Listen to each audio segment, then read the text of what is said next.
কি ব্যাপার, কাকে চাচ্ছেন আপনি? দেখো মা, আমার না খুব ক্ষুধা লাগছে। তুমি আমার এই টাকাটা রেখা আমার কিছু খাবার দাও বৌমা। আঙ্কেল, আপনার কাছে তো টাকা আছে, আপনি তো চাইলে হোটেলেই খেতে পারেন। আপনি তা না করে আমার বাসায় এসে খাবার চাচ্ছেন। আমি তো গ্রাম থেকে আসছি, হোটেলে খাবার আমি খাইতে পারি না। আমার এই টাকাটা রেখা আমাকে কিছু খাবার দাও। দেখি তো মনে হচ্ছে আপনার বাটিতে খাবার আছে, আপনি চাইলে তো সেই খাবারটাও খেতে পারেন। এই বক্সের ভিতরে আমার গিন্নির বানানো কেক আছে, আমার ছেলের জন্য আমি নিয়ে আসছিলাম। আমি তো এই শহরে আসছি আমার ছেলের খোঁজে, ছেলের তো পাচ্ছি না। খুঁজে পাচ্ছেন না মানে?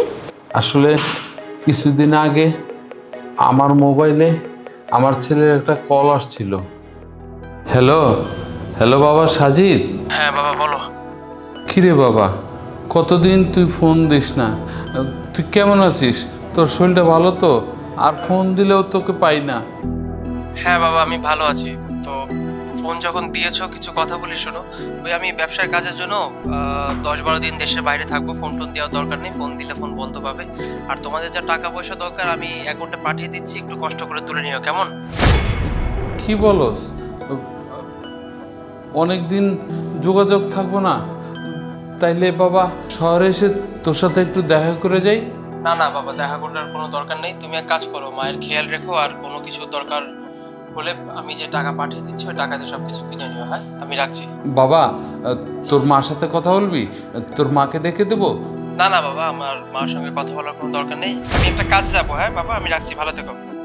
হ্যালো হ্যালো হ্যালো বাবা, এই কাগজে আমার ছেলের ঠিকানা আছে, এটা দেখে বলবা যে এটা কোন ঠিকানা।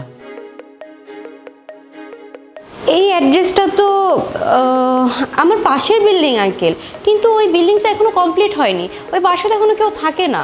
আমি ওই বিল্ডিংয়ে গেছিলাম, কিন্তু সকাল থেকেই খুঁজতেছি, ওকে আমি পাইতেছি না।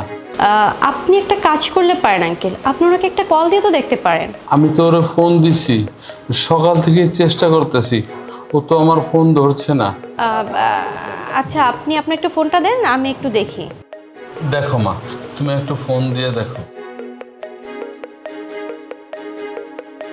এটাই তো আপনার ছেলের নাম্বার, তাই তো? ঠিক আছে।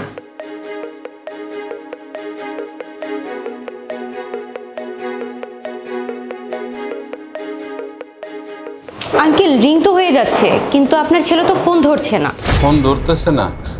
আচ্ছা কোনো সমস্যা নাই, ও বোধহয় কোনো কাজে ব্যস্ত আছে। কি ব্যাপার, কার সাথে কথা বলছো?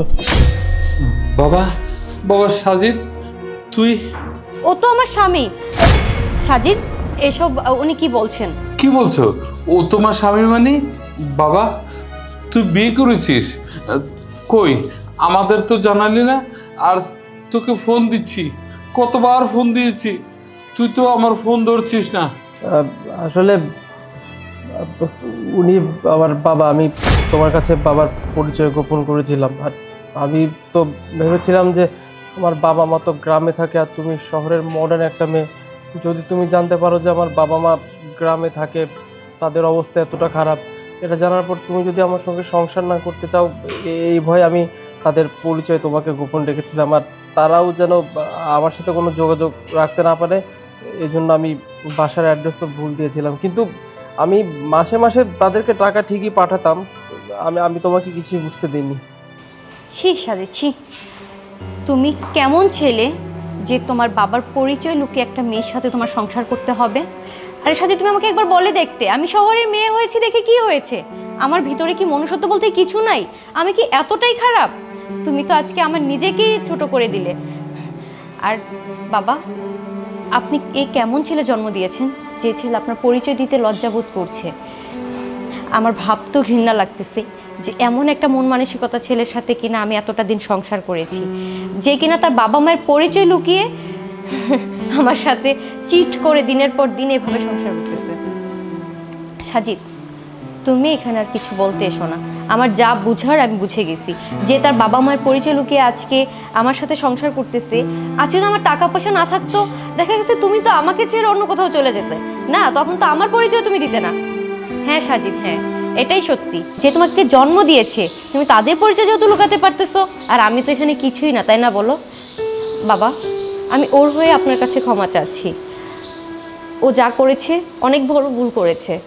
আপনি আজকে থেকে আমার এই বাসায় থাকবেন। আর শুধু আপনি না, আমরা যে কালকে মাকে এ বাসায় নিয়ে আসবো, আজকে থেকে আপনারা আমার বাসায় থাকবেন।